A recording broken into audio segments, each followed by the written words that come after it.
अनुसूचित जाति कल्याण मंत्री नागर सिंह चौहान ने विकास के 2 साल की प्रेस वार्ता में स्पष्ट किया कि वैश्विक स्तर पर वीजा नियमों में हो रहे बदलावों के बावजूद मध्य प्रदेश सरकार अपने अनुसूचित जाति के छात्रों को पीछे नहीं छोड़ेगी। जहां एक और अमेरिका जैसे देशों में वीजा नीतियों को लेकर अनिश्चितता बनी हुई है, वहीं प्रतिवर्ष 50 प्रतिभावान छात्रों को विदेश में उच्च शिक्षा के लिए चुना जा रहा है, जिन्हें $40,000 तक का शिक्षण शुल्क और अन्य भत्ते दिए जाएंगे। शिक्षा के साथ साथ आर्थिक मजबूती के लिए संत रविदास स्वरोजगार योजना के तहत 50 लाख और डॉक्टर अंबेडकर योजना में 1 लाख तक का ऋण 7% ब्याज अनुदान पर उपलब्ध कराया जा रहा है।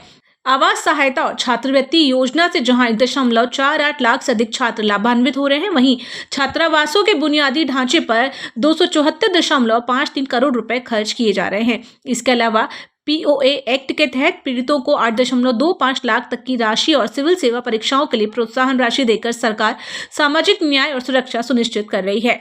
इमेज टीवी के लिए स्वाति ओगले की रिपोर्ट।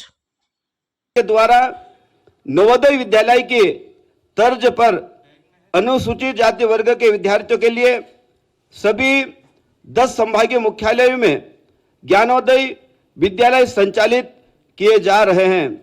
इन विशिष्ट विद्यालयों में विद्यार्थियों को CBSE पाठ्यक्रम में शिक्षा के अवसर उपलब्ध कराए जा रहे हैं। प्रति विद्यालय 640 विद्यार्थियों के मान से 6,400 विद्यार्थी हेतु सुविधा उपलब्ध है। प्रति व्यक्ति प्रति विद्यालय लगभग 25 करोड़ के प्रशासकीय भवन बालक और कन्या छात्रावास बनाए गए हैं।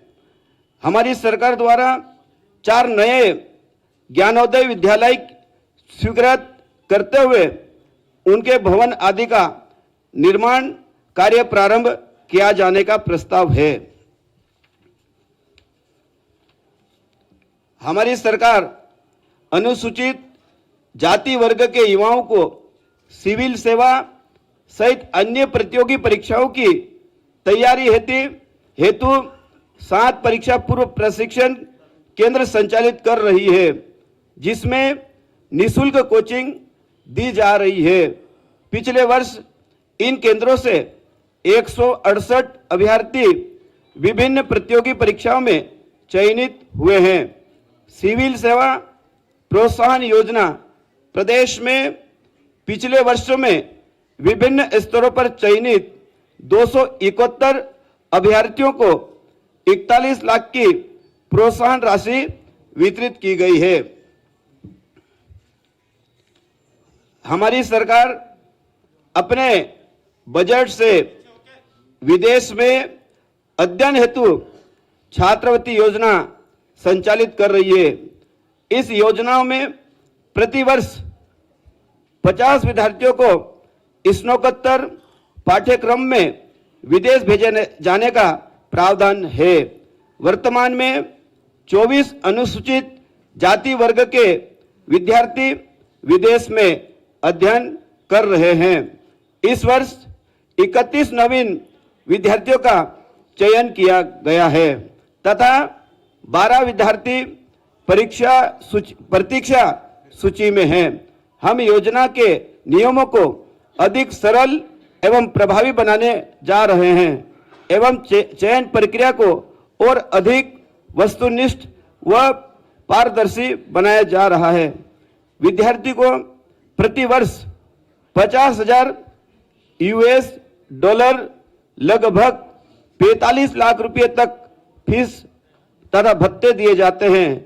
2 वर्षों में लगभग 90 लाख रुपए यह योजना पोस्ट ग्रेजुएट के लिए लागू है।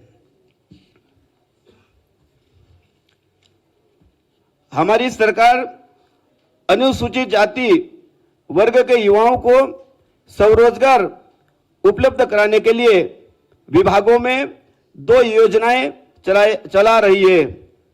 संत रविदास स्वरोजगार योजना 7 वर्ष तक प्रति वर्ष 5% ब्याज अनुदान, डॉक्टर भीमराव अंबेडकर आर्थिक कल्याण योजना 5 वर्ष तक प्रति वर्ष 7% ब्याज अनुदान का संचालन किया जा रहा है, जिसमें राशि रुपये 10,000 से 50 लाख तक का लोन दिया जाता है तथा ब्याज पर अनुदान दिया जा रहा है।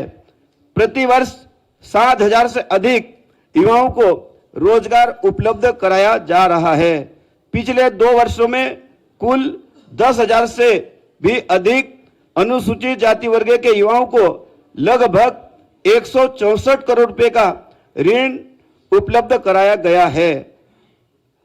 राज्य सरकार आगामी 3 वर्षों में 21,000 से अधिक युवाओं को स्वरोजगार हेतु ऋण की सुविधा उपलब्ध कराने का लक्ष्य है।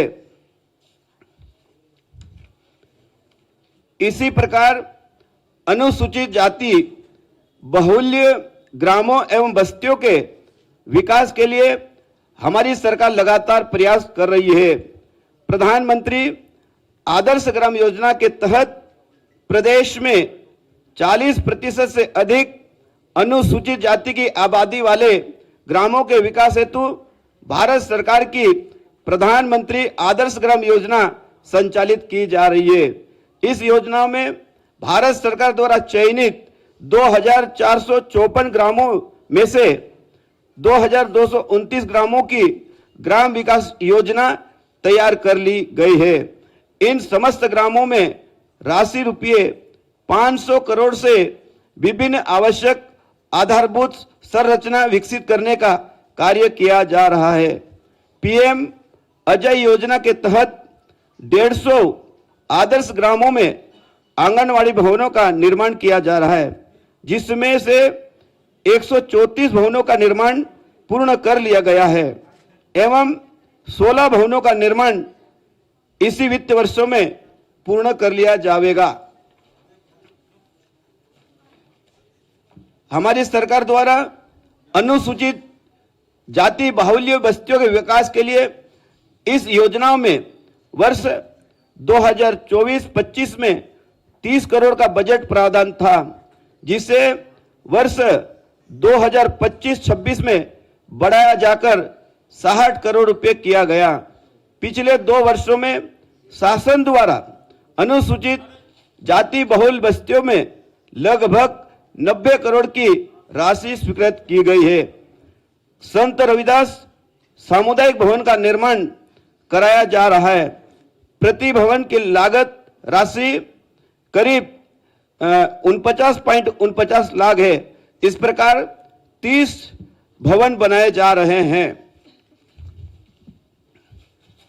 अत्याचार निवारण हमारी सरकार अनुसूचित जाति और अनुसूचित जनजाति अत्याचार निवारण अधिनियम 1989 के तहत दर्ज मामले में त्वरित कार्रवाई सुनिश्चित करने हेतु 43 विशेष न्यायालय गठित किए गए हैं तथा 51 विशेष थाने स्थापित किए गए हैं। दर्ज अपराध के संबंध में पुलिस विभाग के crime in criminal taking network